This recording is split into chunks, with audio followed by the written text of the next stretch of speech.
All right. Well, I'm sitting down here with my father, Matthew Pendergraph, and I'm just going to ask you a couple questions.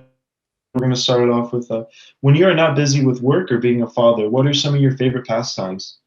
A couple that come to mind, a lifelong passion of mine has always been motorcycles, riding them, looking at them, working on them. I enjoy doing that every chance I get. And then most recently, I just picked up playing guitar again, something I did quite a bit about 20 years ago and just kind of put it down, but recently just picked it up and really been enjoy playing my guitar again and getting back into that.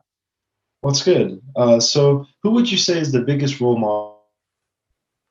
That's definitely been my father. From the time like most little boys, I looked up to him and idolized him. But even today, he just turned 83 last Friday, and definitely has impacted every area of my life, and from work ethic to relating to people and everything in between. So, what would you say has been the most difficult part of 2020 for you so far?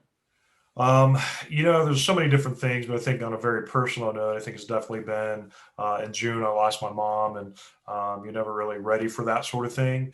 So in the middle of all the things going on around with COVID and everything else, that's definitely been a thing that's kind of rocked my world. Yes, that is really hard. So, as a pastor, what has been the most challenging aspect of working a job in this time that requires constant person interaction with people, and how have you and your coworkers been able to adjust to such challenging times? Yeah, so obviously we've embraced technology like everybody else, from broadcasting the services on Sunday to hosting Zoom meetings like we're doing now. But at the end of the day, I think people are just kind of tired of that, and I think they really want that interpersonal connection. And so that's been a challenge. And so whether that's been through phone calls or knocking on doors and practicing social distancing and having conversations on the front porch with somebody standing 6 feet away, but that's been one of the hardest things to deal with, but I've just been kind of dealing with that as much as we can.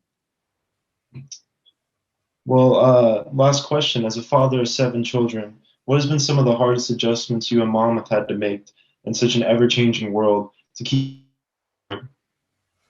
Yeah, so kids, no matter how old they are very resilient.